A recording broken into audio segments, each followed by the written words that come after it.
ہماری جو موضوع ہے سورہ بلد، قرآن مجید کے 30ویں پارے کی یہ سورت بلد ہے جس کا ہم مطالعہ کریں گے۔ مکی سورت ہے اور ہم سب یہ بخوبی جانتے ہیں کہ مکی اور مدنی صورتیں جو ہیں وہ قرآن مجید میں دو قسم کی صورتیں ہیں، ایک مکی صورتیں ہیں، ایک مدنی صورتیں۔ ہم اس پہ ڈسکشن پہلے بھی کر چکے ہیں۔ مکی صورتیں کون سی ہوتی ہیں، کوئی بتائے گا؟ جو ہجرت سے قبل نازل کی گئی، ٹھیک ہے، ہجرت سے قبل جو نازل کی گئی وہ مکی صورتیں ہوتی ہیں۔ توحید، آخرت اور رسالت کا تذکرہ اس میں ہمیں ملتا ہے۔ اور مدنی صورتوں کے اندر معاشرت، معیشت، سیاست، تمدن، آپ کا اٹھنا، آپ کا بیٹھنا، آپ کا کھانا، آپ کا پینا، آپ کا سونا، آپ کا جاگنا، آپ کے معاملات زندگی، آپ کے ازواجی تعلقات، آپ کے بھائی بہنوں کے ساتھ تعلقات اور بچوں کے ساتھ تعلقات کیسے ہونے چاہیے، وہ سارے ہمیں مدنی صورتوں کے اندر اس کے اندر احکامات ملتے ہیں۔ تو آج ہم یہ مکی صورت پڑھنے لگیں۔ اعوذ باللہ من الشیطان الرجیم، بسم اللہ الرحمن الرحیم، لا اقسم بهذا البلد وانت حل بهذا البلد وولد وما ولد لقد خلقنا الانسان في كبد ايحسب ان لن يقدر عليه احد يقول اهلكت مالا لبدا ايحسب ان لم يراه احد ألم نجعل له عينين ولسانا وشفتين وهديناه النجدين فلا اقتحم العقبة وما أدراك ما العقبة فك رقبة أو إطعام في يوم ذي مسغبة يتيما ذا مقربة أو مسكينا ذا متربة ثم كان من الذين آمنوا وتواصوا بالصبر وتواصوا بالمرحمة أولئك أصحاب الميمنة والذين كفروا بآياتنا هم أصحاب المشأمة عليهم نار مؤصدة صدق اللہ العلی العظیم۔ ترجمانی قرآن مجید کی اس طرح ہے، نہیں میں قسم کھاتا ہوں اس شہر کی، اور حال یہ ہے کہ اے نبی صلی اللہ علیہ وسلم اس شہر میں تم کو حلال کر لیا گیا ہے، اور قسم کھاتا ہوں باپ کی اور اس اولاد کی جو اس سے پیدا ہوئی، اور در حقیقت ہم نے انسان کو مشقت میں پیدا کیا ہے، کیا اس نے یہ سمجھ رکھا ہے کہ اس پہ کوئی قابو نہ پا سکے گا؟ کہتا ہے کہ میں نے ڈھیروں مال اڑا دیا، اور کیا وہ سمجھتا ہے کہ کسی نے اس کو نہیں دیکھا؟ کیا ہم نے اس کو دو آنکھیں اور ایک زبان اور دو ہونٹ نہیں دیے، اور دونوں نمایاں راستے اسے نہیں دکھا دیے، مگر اس نے دشوار گزار گھاٹی سے گزرنے کی ہمت نہ کی۔ اور تم کیا جانو کیا ہے وہ دشوار گزار گھاٹی؟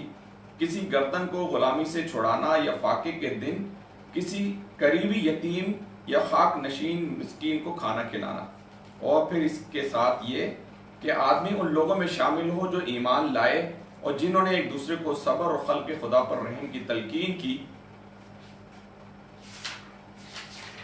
یہ لوگ دائیں بازو والے ہیں، اور جنہوں نے ہماری آیات کو ماننے سے انکار کیا وہ بائیں بازو والے ہیں، ان پر آگ چھائی ہوئی ہوگی۔ رب اشرح لی صدری ویسر لی امری واحلل عقدۃ من لسانی یفقہوا قولی۔ عزیزان گرامی، قرآن مجید کی یہ سورہ بلد جو کہ میں نے آپ کے سامنے تلاوت کی، اور اس میں جو موضوع کہ جس کے اوپر ڈسکشن کی گئی ہے وہ ہے اسلام کا نظریہ حیات، یعنی آپ کا نظریہ حیات، آپ کی پیدائش کا مقصد ہے کیا، آپ کو کیوں پیدا کیا گیا تھا، اور آپ کو کیا بتا کے بھیجا گیا تھا، اس کے اوپر تھوڑی سی یہاں پر کچھ باتوں پر اس پہ ڈسکشن کی گئی ہے۔ اسلام کے نظریہ حیات کے اوپر اس کے اوپر ڈسکشن کی گئی ہے۔ اس کے اندر دو قسم کے راستے جو ہے وہ بتائے گئے ہیں۔ ایک وہ راستہ ہے کہ جو کہ اخلاقی بلندی کی طرف لے کے جاتا ہے۔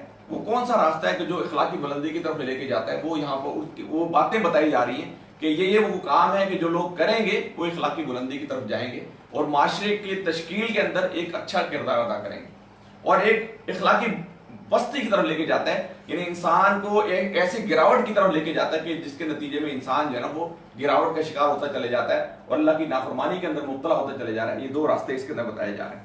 اور اخلاقی بلندی کے راستے کے اندر یہ بتایا جا رہا ہے کہ وہ جو یعنی اسلامی سوسائٹی کا جو ایک کام ہے وہ یہ بتایا جا رہا ہے کہ جو اخلاقی بلندی کی طرف لے کے جاتا ہے وہ لوگ کیا کرتے ہیں، وہ سوسائٹی کے اندر یتیموں کے سرپرست ہوتے ہیں۔ ایسے لوگ جو ہوتے ہیں وہ اسلامی سوسائٹی کے اندر یتیموں کے سرپرست ہوتے ہیں، مسکینوں کی مدد کیا اور اپنے نفس پر قابو پاتے ہیں. ان کو پتا ہوتا ہے کہ مجھے کس موقع پر کس جگہ پر کیا کس طریقے سے کرنا ہے اور میرے اللہ تعالیٰ کا حکم کیا ہے اور نبی مہربان صلی اللہ علیہ وسلم مجھے اس کے معاملے میں کیا تعلیمات دیں. اس نفس پہ قابو پانے کی ان کے اندر سخت ہوتی ہے اور وہ مشکلات سے نہیں گھبراتے بلکہ مشکلات کو فیس کرتے ہیں, اس لیے کہ ان کو پتا ہوتا ہے کہ یہ جو مشکلات جو کہ ٹیمپریری مشکلات ہیں اس کے نتیجے میں اللہ تعالیٰ نے ایک بہت بڑی جنت کا وعدہ کر رکھا ہے. اللہ تعالیٰ نے اپنی مدد و تائید و نصرت کا وعدہ کر رکھا ہے.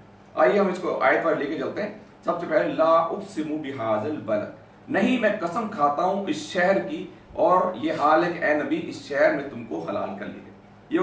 یہ جو جس گھر کی قسم کھائی جا رہی ہے یہاں پر کہا جا رہا ہے نہیں میں قسم کھاتا ہوں اس شہر کی. یہاں پر دو قسمیں کھائی جا رہی ہیں. پہلی قسم اللہ تعالیٰ نے اپنے گھر کی کھائی ہے, یعنی اس بیت اللہ کی قسم کھائی ہے کہ میں قسم کھاتا ہوں, کیونکہ مشرکین مکہ کے اندر قریش کے اندر یہ رواج تھا کہ جب کسی چیز کا تکرار کیا جاتا تھا, کسی چیز کو بتایا جاتا تھا, کسی چیز کی امپورٹنس کا لوگوں کو ذہن میں ڈالنا ہوتا تھا تو اللہ تعالیٰ وہ مکہ کے مشرکین تھے جو قریش کے لوگ تھے وہ قسمیں کھایا کرتے تھے. یہاں پر ہم نے دیکھا بے شمار صورتوں کے اندر اللہ تعالیٰ نے قسمیں کھائی, یہاں پر بھی اللہ تعالیٰ نے اپنے اس پرامن شہر مکہ کی قسم کھائی.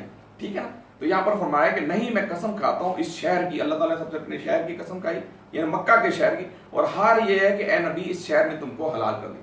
یعنی یہاں یہ بتایا جا رہا ہے کہ جو مکہ کا شہر تھا حضرت ابراہیم علیہ السلام سے لے کے حضرت ابراہیم علیہ السلام کا وہ بیش 2000 سال پہلے نبی مہربان صلی اللہ علیہ وسلم سے پہلے تشریف لائے, اور اس وقت سے لے کر جب اللہ کے نبی حضرت ابراہیم علیہ السلام کو مبعوث کیا گیا اس وقت سے لے کر اور اللہ کے نبی تک جتنی بھی قومیں آئیں, چاہے دور جہالت گزر رہا ہو, چاہے وہ ننگا طواف کیا جا رہا ہو, خانہ کعبہ کے اندر 360 بت رکھے جا رہے ہوں, لیکن کسی بھی دور کے اندر وہ شہر جو تھا نا وہ اللہ تعالیٰ نے ایک ایسی برکت رکھی تھی کہ اس کے اندر امن کبھی ختم نہیں ہوا. یعنی کبھی قتل و غارت گری وہاں پر نہیں ہوئی, کبھی جو لوگ یعنی یہاں تک کہ جو قریش کے سردار تھے جو نبی اکرم صلی اللہ علیہ وسلم کے جو دادا تھے کہ جو اسی مجاوری کیا کرتے تھے, اور ہم نے یہ قصہ بن کلاب کا ہی پڑھا کہ نبی اکرم صلی اللہ علیہ وسلم کے جو جد امجد تھے کہ جنہوں نے اس شہر کے اندر قریش کے لوگوں کو اکٹھا کیا, تو اس وقت سے لے کے پہلے سے لے کے یعنی وہاں اگر کوئی بندہ کہہ دیتا تھا نا باہر سے آ رہا ہے, باہر قتل و غارت گری چل رہی, مکہ کے اندر داخل ہو رہے, اس کو جیسے پکڑنے لگتے تھے اور وہ کہتا تھا کہ میں مکہ کا مجاور ہوں یا مکہ کے اندر جا رہا ہوں, تو لوگ اس کو چھوڑ دیا کرتے تھے کہ بھائی یہ مقدس شہر کے اندر جا رہا ہے, اب اس سے لوٹ مار نہیں کرو. تو اللہ تعالیٰ اس شہر کی قسم کھا رہا ہے کہ تمہیں کیا ہو گیا کہ جس شہر کو میں نے پرامن بنایا, کہ جس شہر کو میں نے اتنی 1000 2000 2500 سال سے پرامن بنایا, ادھر میں نے اپنے نبی اکرم صلی اللہ علیہ وسلم کو مبعوث کیا, اور تم اس نبی کو کہ جہاں پر قتل و غارت گری حرام ہے, جہاں پر ظلم و جبر حرام ہے, تم اس نبی کو تنگ کرتے. ہمیں پڑھا ہے ابو لہب کے اندر پڑھا ہے کہ ابو لہب جو تھا ان کا سگا چچا, جو کہ وہ ابو لہب کا سگے چچے کے جو 2 بیٹے تھے عتیبہ اور عتبہ, ان کی نبی اکرم صلی اللہ علیہ وسلم کی 2 بیٹیوں سے ان کی شادی ہوئی تھی. جب انہوں نے نبوت کا دعویٰ کیا تو ابو لہب نے کہا ان کو طلاق دے دو, طلاق دے دی. ان کی بیٹی ان کی بیگم ابو لہب کی بیگم ام جمیل جو کہ نبی وہ ام جمیل جو تھی وہ یہ ابو سفیان جو تھے ان کی سگی بہن تھی, اور وہ ابو لہب کی بیوی تھی. وہ کیا کرتے تھے, اللہ کے نبی کے گھر والے جب وہ کھانا پکا رہے تھے صحن میں تو ان کے ساتھ ہی دیوار تھی, ادھر ابو لہب کا گھر ہے ادھر اللہ کے نبی کا گھر ہے, تو وہ کچرا لے کے غلاظت لے کے ان کے کھانے کو ڈال دیا کرتے تھے وہ ام جمیل. اور کیا کرتے تھے, صبح سے ان کو پتا کہ اللہ کے نبی ان کے بچے صبح نکلیں گے تو کیا کرتے تھے, باہر جیسے نکلتے تھے ان کے راستے کچرا پھینک دیا کرتے تھے. تنگ یعنی بے شمار واقعات ہم پیچھے پڑ چکے ہیں, چونکہ موضوع ہمارا پھر اگر ہم اس طرح آگے نکل گئے تو بہت اس کو کور کرنا مشکل ہو جائے گا. تو یہ یہاں پر یہ بتایا جا رہا ہے, اور حال یہ کہ اے نبی اس شہر میں تم کو میں نے حلال کیا, ہر چیز حلال ہے, لیکن لوگ پھر بھی تمہیں تنگ کر رہے ہیں, لوگ پھر بھی تمہیں تنگ کر رہے ہیں, تمہیں آزمائشیں دے رہے ہیں, تمہیں تکلیفیں دے رہے ہیں, تمہارے راستے میں کانٹے بچھا رہے ہیں, تمہارے گردن کے اوپر اوجری, تم نماز پڑھتے تو تمہاری بیٹیوں کو طلاق دلوا دی ہوئی ہے. کوئی ایسا ظلم نہیں تھا جو کہ اللہ کے نبی کے ساتھ روا رکھا جاتا. اللہ تعالیٰ ان کو کہہ رہے ہیں تمہیں کیا ہو گیا ہے, میں قسم کھا رہا ہوں اتنا پرامن شہر ہے, ہر چیز کو یہاں پر امن ہے, یہاں تک کہ جانوروں کا امن ہے. میں خود وہاں پر سعودیہ میں رہا ہوں تو یہاں کبوتر, اور اگر کتا ہے نا بول تو کتے ہیں نہیں, یا بلی ساتھ ساتھ بیٹھ کے پانی پی رہے ہیں, ساتھ ساتھ کھا رہے ہیں. یعنی بلی بھی اس کو نہیں کھا رہی کبوتر کو, یہاں اگر کبوتر نظر آئے تو بلی پکڑتی ہے نا اس کو. لیکن اللہ تعالیٰ نے ایسی برکت رکھی اس گھر کے اندر, ایسی اللہ تعالیٰ نے وہ رکھا کہ وہ بلی ساتھ بیٹھی کبوتر ساتھ بیٹھے, دونوں کھا, وہ بلی اپنا کھانا کھا رہی, وہ اپنا کھانا کھا رہی, لیکن اس کو جھپٹنا نہیں مارتے. تو اللہ تعالیٰ یہاں فرما رہے نہیں میں قسم کھاتا ہوں اس شہر کی, اور حال یہ کہ اے نبی اس شہر کو تم کو حلال کر لیا گیا ہے, اور قسم کھاتا ہوں باپ کی اور اس اولاد کی جو اس سے پیدا ہوئی. یہ باپ وہ باپ ہے جو حضرت آدم علیہ السلام کی مثال دی جا رہی ہے. اللہ تعالیٰ نے یہاں حضرت آدم علیہ السلام کی قسم کھائی کہ میں اس آدم علیہ السلام کی قسم کھاتا ہوں کہ جس سے تمہاری نسل چلی ہے، جہاں جو نسل انسانی اب تک جو نظر آ رہی ہے وہ کس سے، ہمارے جو جد امجد تھے، سب سے پہلے جو انسان جو اس دنیا کے اندر آئے وہ کون آئے؟ حضرت آدم علیہ السلام۔ تو اللہ تعالیٰ نے 2 قسمیں کھا کے فرمایا کہ آگے فرمایا لقد خلقنا الانسان فی کبد، اور در حقیقت ہم نے انسان کو مشقت میں پیدا کیا ہے، در حقیقت ہم نے انسان کو مشقت میں پیدا کیا ہوا ہے۔ یہاں پر مولانا سید ابوالعالی مودودی صاحب لکھتے ہیں کہ انسان جب پیدا ہوتا ہے، یعنی قرآن مجید میں بے شمار مقامات پہ کہا گیا کہ انسان ایک حقیر نطفے سے، پانی کے قطرے سے پیدا ہوا۔ وہ کہتے ہیں تم اپنی اوقات تو دیکھو، یعنی جانوروں کا بچہ ہوتا ہے، ہمارے گھر میں بچوں نے بلیاں پالی ہوئی ہیں، تو بلی کا بچہ یا کسی جانور کا بچہ پیدا ہوتا ہے نا تو فوراً آنکھیں کھول لیتا ہے، فوراً کو پتہ کہاں سے دودھ پئے۔ لیکن انسان کا بچہ اتنا بے بس ہوتا ہے کہ اگر اس کو 1.5 2 سال 3 سال اس کی کیئر نہ کی جائے تو وہ مر جائے۔ تو اللہ تعالیٰ کہتا ہے تمہیں میں نے مشقت میں پیدا کیا ہے، تم اپنی پیدائش تو دیکھو، تم کہاں سے پیدا ہوئے، کس جگہ سے نکلو، پھر اکڑتے ہو میں یہ ہوں، میں وہ ہوں، میں نے یہ کر دیا، میں نے وہ کر دیا، میں پروجیکٹ مینیجر ہوں، میں بادشاہ ہوں، میں کنگ ہوں، میں ملک کا سربراہ ہوں۔ تو یہاں پر جو ہے نا یہ بتایا جا رہا ہے، یہ ساری چیزیں یہاں پر اللہ تعالیٰ فرما رہے ہیں کہ انسان جو پیدا ہوتا ہے نا وہ کیا کرتا ہے، انسان یعنی جب پیدا ہوتا ہے زچگی کے اندر، جب خاتون جب بچے کو جنتی ہے تو اس وقت کتنی خطرناک قسم کو وہ ہوتی ہے کہ وہ خاتون بھی مشقت کے اندر ہوتی ہے، وہ بچہ بھی مشقت کے اندر ہوتا ہے۔ یہ اللہ تعالیٰ فرما رہا ہے کہ انسان مشقت میں پیدا کیا گیا، پھر انسان اگر چلے پیدا ہو گیا، اب ایک انسان کے بے شمار دولت آ گئی، اب اس کے بعد مشقت، اس کو ڈر لگا رہتا ہے کہ میری چوری نہ ہو جائے۔ قارون تھا نا، قارون اس کا خزانہ تھا تو اس کو ڈر لگا رہتا تھا کہ میرے خزانے کے اوپر کوئی قابض نہ ہو جائے۔ ایک بادشاہ ہوتا ہے، ایک بڑا ڈکٹیٹر ہوتا ہے، وہ ملک کا بادشاہ ہوتا ہے، اس کو یہ خطرہ ہوتا ہے کہ میری بادشاہت پر کوئی قبضہ نہ کر لے۔ تو یہاں پر یہ بتایا جائے کہ انسان کو مشقت میں پیدا کیا گیا، اس لیے علامہ اقبال نے کہا کہ جس میں نہ ہو ان کے انقلاب، موت ہے ایسی زندگی، روح امم کی حیات کشمکش زندگی۔ یعنی انسان جب پیدا ہوتا ہے تو اس کے ساتھ بے شمار مشقتیں لگا دی جاتی ہیں، کسی کو شوگر ہوئی، کسی کو بلڈ پریشر ہوا ہے، کسی کو ٹینشن کی بیماری، کسی کو ہارٹ کی بیماری، ہر وقت وہ پریشانی کے اندر اور اسٹرگل کے اندر رہتا ہے۔ یعنی انسان کبھی بچوں کی پرورش کرنی ہے، کبھی بیوی کا مسئلہ ہو گیا ہے، کبھی والدین آپ کے بڑھاپے میں چلے گئے، کبھی آپ خود آپ کے اندر بیماری آ گئی۔ تو یہاں پر اللہ تعالیٰ فرمایا کہ لقد خلقنا الانسان فی کبد، کہ در حقیقت ہم نے انسان کو مشقت میں پیدا کیا۔ پھر آگے اللہ تعالیٰ فرمایا الن یقدر علیہ احد، کیا اس نے یہ سمجھ رکھا ہے کہ اس پہ کوئی قابو نہ پا سکے گا۔ یعنی یہاں اللہ تعالیٰ فرما رہا ہے کہ انسان کی جو تقدیر ہے وہ لکھ دی گئی ہے، یعنی ڈیفائن کر دی گئی ہے کہ اس کے پیدا ہونے سے لے کے اس کے مرتے دم تک اس نے کیا کھانا ہے، کیا پہننا ہے، کس طرح، کس جگہ سے، کتنی، کہاں سے کتنی روزگار ملے گی، کون کو دے گا۔ اللہ تعالیٰ قرآن میں یہ فرماتے ہیں، اللہ تعالیٰ قرآن میں یہ فرماتے ہیں کہ انسان جب پیدا ہوتا ہے اس کا رزق ڈیفائن کر دیا جاتا ہے، اس کو لکھ دیا جاتا ہے رزق اس کو کہاں سے ملے گا، اور تقدیر کے اندر یہ بھی لکھ جاتا تھا اس کی موت کیسی ہوگی، کس جگہ پہ مرے گا، یہ ڈوب کے مرے گا، یہ ایکسیڈنٹ کے اندر مرے گا، یہ طبعی موت مرے گا، وہ ہر چیز جو ہے نا اس کی وہاں پر لکھ دی جاتی ہے۔ ٹھیک ہے، تو پھر آگے اللہ تعالیٰ کیا فرماتے ہیں کہ اللہ تعالیٰ کہتا ہے پھر آگے، اب یہاں سے ایک صفت بتائی، یقول احلقت مالا لبدا، وہ کہتا ہے کہ میں نے ڈھیروں مال جمع کیا۔ یعنی یہ انسان کی ایک صفت بتائی جا رہی ہے کہ انسان جب مال جمع کرتا ہے نا وہ سمجھتا ہے کہ میرا مال میرا مال ہے، یہ میری اولاد میری اولاد ہے۔ قریش کے لوگ بھی، سردار قریش بھی یہ کہتے تھے، اور آج ہم بھی یہ کہتے ہیں میرا مال، ہم کہتے ہیں میرا مال ہے، میں چاہوں تو 10 گھنٹے اسی چلاؤں، میرا مال ہے، میں شادی پہ 1 کروڑ لٹاؤں یا 10 کروڑ لٹاؤں، میرا مال ہے نا۔ لیکن اللہ تعالیٰ کہتے نہیں، تمہارا مال، یا ایھا الذین آمنوا ھل ادلکم علی تجارۃ تنجیکم من عذاب علیم، کیا ایمان لانے والو تمہیں تجارت کیوں نہ بتا دوں جو عذاب علیم سے بتا دے۔ وہ یہ کہ اپنے مالوں سے، اپنی جانوں سے جہاد، تنجو من عذاب علیم، تؤمنون باللہ، ایمان لاؤ اللہ پر، رسول ہی، اور رسول پر، اور جہاد کرو اپنی مالوں اور جانوں سے۔ جہاد کا لفظ نکلا ہے جدوجہد سے، یعنی آپ اپنے مال، اپنی جان، اپنی اولاد، ہر چیز کو اللہ کے راستے کے اندر، اللہ کے دین کے لیے وقف کر کے، اللہ کے لیے جیسے اللہ تعالیٰ نے حکم دیا ویسے کر۔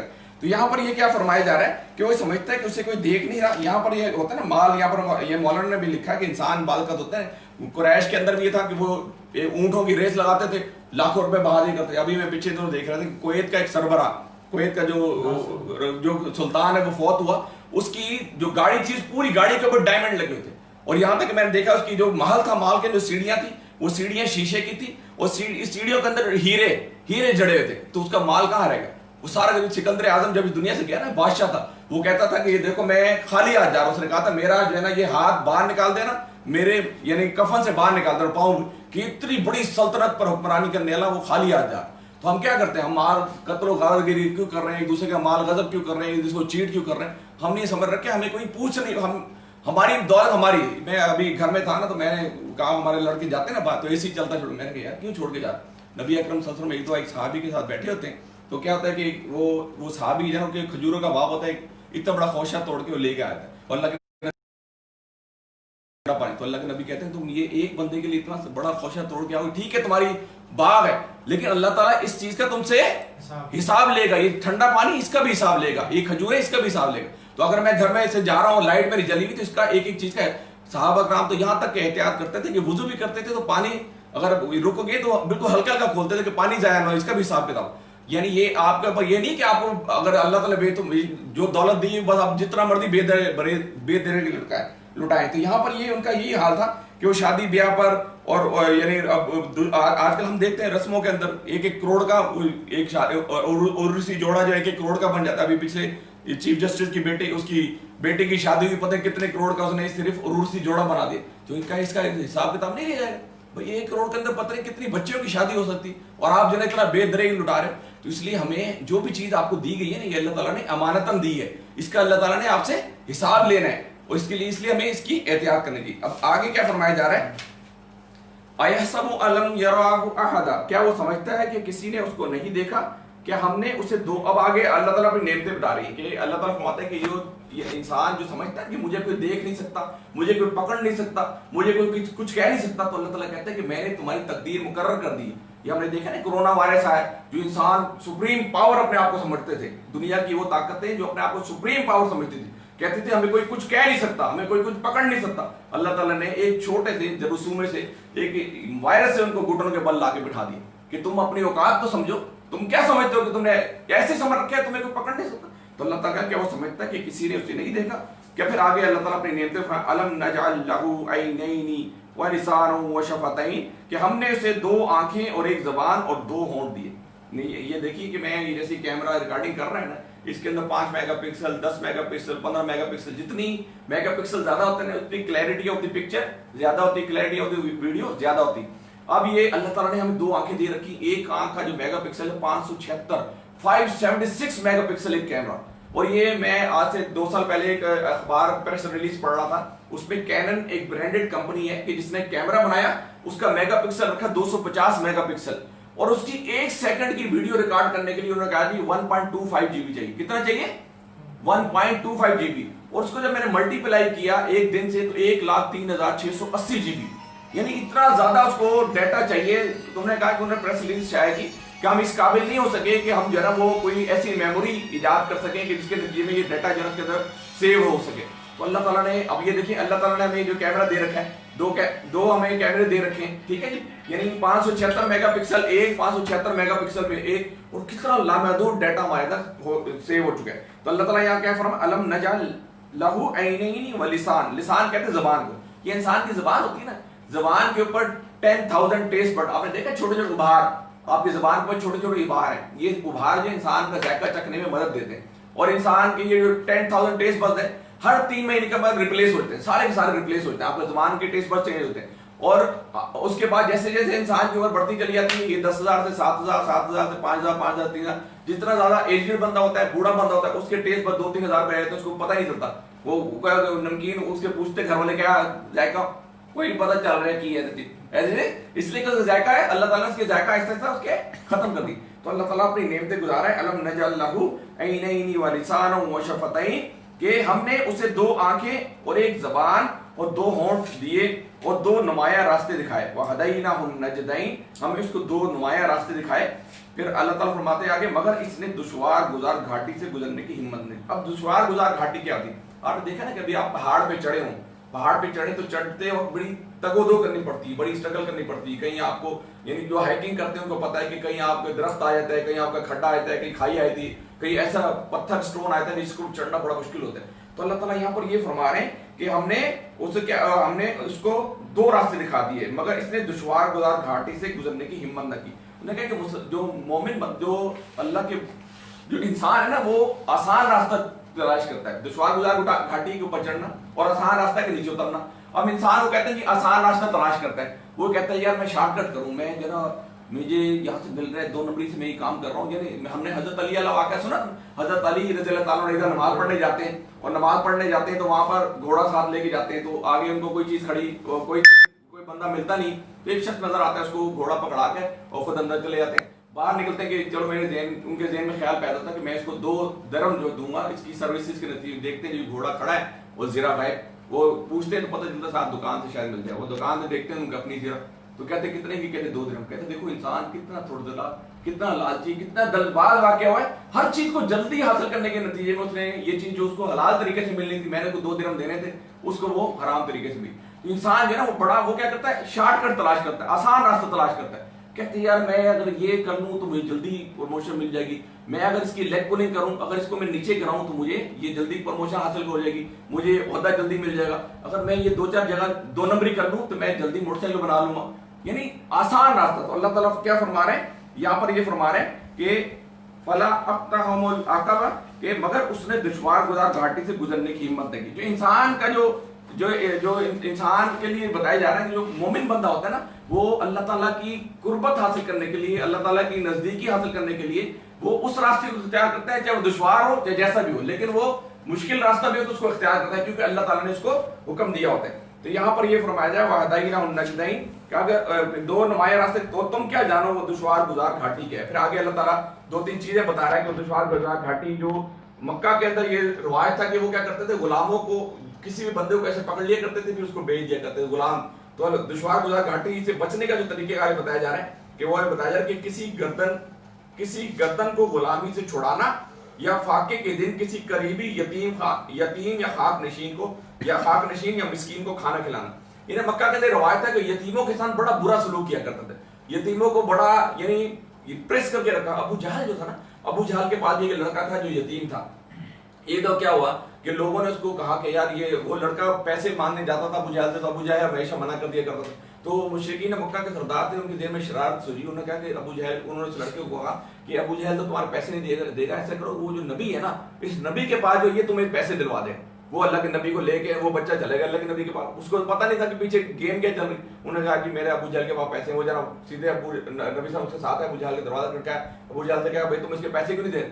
اچھا مشرکین مکہ پیچھے کے سردار کھڑے ہوئے 3-4 کہ اب مزہ دیکھتے ہیں ابو جہل اور اس کی لڑائی, نبی کی لڑائی دیتے ہیں, نبی اکرم صلی اللہ علیہ وسلم کی لڑائی دیتے ہیں. اب وہ جناب ابو جہل یوں ایک دم جیسے نبی صلی اللہ علیہ وسلم دیکھا, انہیں تقاضا کیا, انہوں نے کہا اچھا میں لا کے دیتا ہوں. وہ اندر گیا پیسے لا کے ادھر دے دی. نبی صلی اللہ علیہ وسلم بچے کو دیکھ کے وہ چلے گئے. تو پیچھے مشرکین مکہ جب نبی صلی اللہ علیہ وسلم چلے تو انہیں کہا ابو جہل کو کہا کہ خاک ہو تمہارے بال. وہ گالیاں دیا کرتے تھے کہ خاک نہیں, ہم نے تو تمہیں اس لیے بھیجا تھا کہ تم اس سے لڑتے. کہتے نہیں, جب میں نے دیکھا کہ نبی صلی اللہ علیہ وسلم آئے تو اس کے ساتھ 1-2 برچھی نما 2 انسان, 2 ایسی قوتیں کھڑی تھی. میں نے اگر میں انکار کرتا تو وہ برچھی نما جو آلہ لے کے کھڑے تھے وہ مجھے چیر پھاڑ دیتے. تو وہ اللہ تعالیٰ نے 2 فرشتے ان کے پیچھے بھیج دیے کہ وہ نظر نہیں آ رہے تھے کسی کو. مشرکین مکہ کو بھی نظر آئے, صرف ابو جہل کو نظر آئے اور اس کو پیسے مل گئے. تو اس لیے نبی اکرم فرمایا کہ جو یتیم کے سر پر ہاتھ پھیرتا ہے نا, وہ اس کے ہاتھ کے نیچے جتنے بال آتے ہیں اتنی اس کی نیکیاں لکھ دی جاتی ہیں اور اتنے اس کے گناہ معاف کر دیے جاتے ہیں. اور اللہ کے نبی صلی اللہ علیہ وسلم فرمایا کہ قیامت والے دن جو یتیم کی سرپرستی کرے گا وہ قیامت والے دن میرے ساتھ اس طرح ہوگا, اس طرح جس طرح 2 انگلی کے درمیان.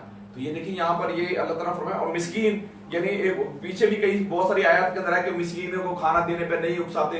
یعنی کھانا دینا تو الگ بات ہے, دینا تو ہے ہی, لیکن اکسانا بھی ہے. یعنی آپ نے ان کو موٹیویٹ بھی کرنا ہے کہ بھائی یہ مسکین ہے, یہ کوئی مانگ رہا ہے. اس کے اندر ہمارے یہ خالد بھائی کی بڑی اچھی عادت ہے کہ یہ دکھ درد کو فیل کرتے ہیں, محسوس کرتے ہیں اور اس طرح کی بہت ساری ایکٹیویٹی کرتے ہیں. تو یہاں ہمیں اس صورت کے اندر یہی درد دیا جا رہا ہے کہ ایک تو یتیم کی سرپرستی کریں اور دوسرا مسکینوں کا جو ہے وہ مسکینوں کا بھی خیال رکھیں.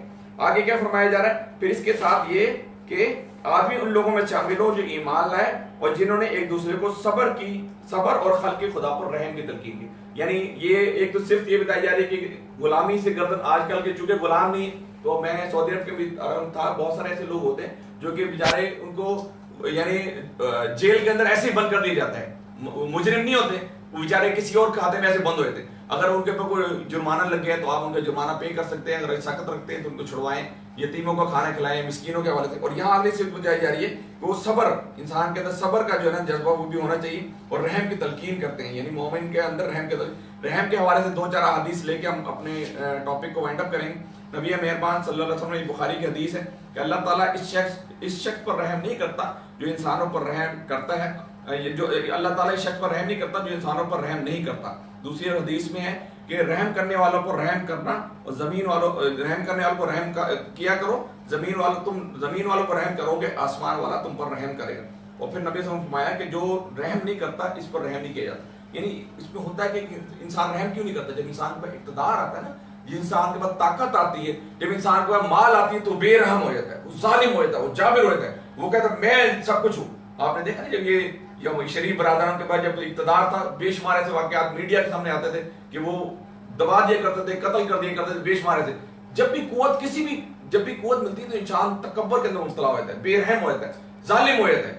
یعنی حضرت بلال حبشی رضی اللہ تعالیٰ کا جو مالک تھا وہ حضرت بلال حبشی کو ریت پہ لٹایا کرتا تھا. حضرت بلال حبشی آہت کیا کرتے تھے, ان کی ریت کی چربی سے پگھلا کرتی تھی, پھر جا کے وہ انگارے بجھ جایا کرتے تھے. ایک دفعہ وہ آہت کرتے ان کے جو آقا تھا اس نے کیا کیا, اس کے بلال حبشی کی زبان کھینچ کے اس کے اوپر رکھ دیے تھی, انگارہ رکھ دیے تھے. وہ توتلے ہو گئے تھے, وہ مسجد نبوی کے امام تھے نا. تو ایک دفعہ کیا ہو کہ کچھ صحابہ نے کہا کہ اللہ کے نبی یہ تو لوگ جو ہے نا اس سے بہت پیاری پیاری آوازیں لوگوں کی, آپ کسی اور سے کیوں نہیں اذان دلاتے؟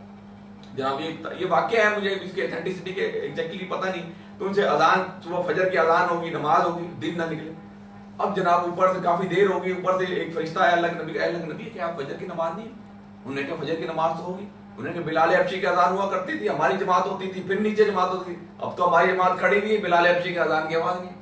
تو اللہ تعالیٰ نے دیکھیے, اللہ تعالیٰ نے اس بلال, جب اللہ کے نبی کو یہ پتہ چلا اس کے بعد سے لے کے اللہ تعالیٰ کے نبی نے یعنی جب اس دنیا سے چلے گئے اس وقت تک حضرت بلال حبشی نے اس جگہ کی اذان کی آواز دی. یعنی توتلاہٹ تھی, لیکن اللہ کو اتنی محبوب آواز, اتنی پسندیدہ آواز کہ اللہ تعالیٰ نے اس کو اتنا پسند کیا کہ اوپر یعنی یہاں آواز اذان دے رہے ہیں اور اوپر ان سے جماعت ہو رہی ہے, فرشتوں کی جماعت. تو یہاں پر یہ فرمایا جائے کہ رحم جو ہے نا, کہ جس شخص نے ہمارے چھوٹوں پر رحم نہ کیا اور ہمارے بڑوں کا حق نہ پہچانا وہ ہم میں سے نہیں. اس طرح بے شمار احادیث اس میں آئی ہے. اور یہ لوگ دائیں بازو والے. اب یہاں پر جو یعنی یہ جو صفتیں بتائی جا رہی ہیں نا, یہ غلام کی گردن سے چھڑوانا, مسکینوں کو کھانا دینا, یتیموں کی سرپرستی کرنا, صبر کرنا اور رحم کرنا, یہ جو 5 صفات بتائی جا رہی ہیں, اللہ تعالیٰ فرما رہے ہیں کہ یہ وہ لوگ ہیں جو دائیں بازو والے. آپ نے دیکھا دائیں بازو والے سے کیا مراد ہے؟ قرآن میں یہ بے شمار جگہوں پہ ہے اصحاب الیمین, جن کو دائیں ہاتھ میں مالنامہ دیا جائے کہ نیک لوگ. ٹھیک ہے, دائیں ہاتھ میں دیا. آپ نے دیکھا پیپر بندہ دے کے آتا ہے نا, پیپر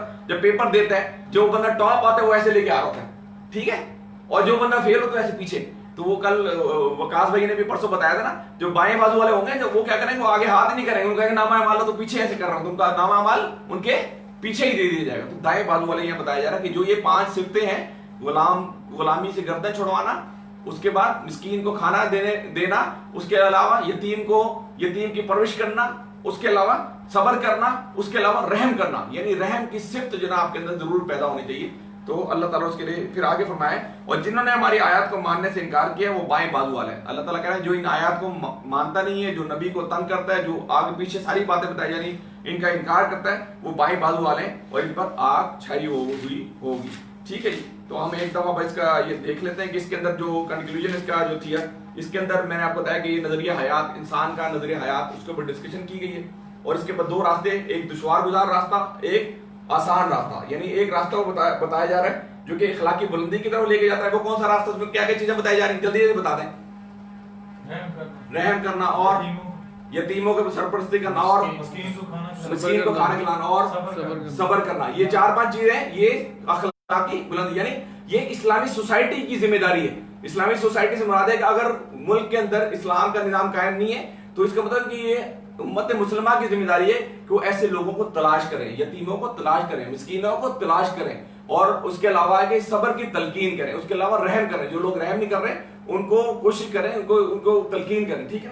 اور اخلاقی پستی کی طرف جو لے کے جاتا ہے, پستی کی طرف جو لے کے جاتا ہے, یعنی جو یہ کام نہیں کرتے وہ اخلاقی پستی کی طرف لے کے جاتے ہیں. اور اس کے اندر پستی کی طرف لے کے ہم نے یہ دیکھ لیا کہ اللہ تعالیٰ نے پہلے انسان کی پیدائش کا بتایا کہ کتنی مشقت میں پیدا کیا, اس کے بعد اس کی اینڈ تک بتایا کہ وہ ہر وقت مشقت میں, جس میں نہ ہو انقلاب, موت ہے ایسی زندگی, روح امم کی حیات, کشمکش زندگی. ہر وقت انسان جو ہے کشمکش میں رہتا ہے. پیدا ہوا کشمکش میں, بڑا ہوا کشمکش میں, اس کے علاوہ بڑا ہونے کو شادی ہوئی کشمکش میں, شادی کرنے کے پھر روزگار میں نکلا کشمکش میں, اس کے بعد روزگار میں بچے ہو گئے, بچوں کی شادیوں کے لیے کشمکش میں, بچوں کی شادیوں بچوں کے بچے ہو گئے اس کے کشمکش میں, اس کے بعد اس دنیا سے چلا گیا. یعنی وہ مشقت میں پیدا ہوا ہے ہر روز. یعنی اس کے اس کو شوگر لگی, بلڈ پریشر لگا ہوا ہے, اس کے ساتھ مختلف بیماریاں لگی, تو وہ لیکن وہ جو مومن بندہ ہوتا ہے اس تمام کشمکش کے علاوہ جو ہے وہ کیا کرتا ہے, اللہ کے راستے کے ذریعے چلتا ہے. ٹھیک ہے جی جی. بس اس کے بعد کیا کرتا ہے, وہ ڈھیروں مال کی بتائی جا رہی ہے. اچھا مال کی میں نے کیا کہا تھا, جب انسان کو مال دیتا ہے وہ اس کا مال جو ہے نا اس کو ہر چیز کا اس سے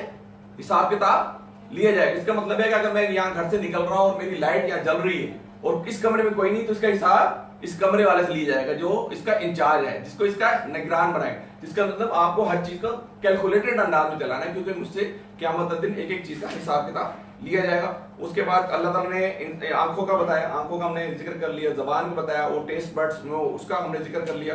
پھر ہونٹ اللہ تعالیٰ نے دیا, جو ہونٹ دیے جس کے ذریعے ہم بولتے ہیں. اللہ تعالیٰ انسان کو بولنا, لقد خلقنا الانسان, بہترین انسان کو پیدا کیا. پھر دشوار گزار گھاٹی, پھر یتیم مسکین, یہ سارے پڑھ چکے ہیں. اللہ تعالیٰ دعا ہے کہ اللہ تعالیٰ ہمیں ان باتوں پر عمل کرنے کی توفیق عطا فرمائے. اقول قولی ھذا استغفر اللہ لی ولکم ولسائر المسلمین. اللهم صل على سيدنا شفيعنا مولانا محمد وعلى آله صل على سيدنا شفيعنا مولانا محمد وسلم عليه. ربنا آتنا في الدنيا حسنة وفي الآخرة حسنة وقنا عذاب النار. ربنا لا تزغ قلوبنا بعد إذ هديتنا وهب لنا من لدنك رحمة إنك أنت الوهاب. اللهم إني أعوذ بك من الهم والحزن والعجز والكسل وزوال الدين وغلبة الرجال. رب اغفر وارحم وأنت خير الراحمين.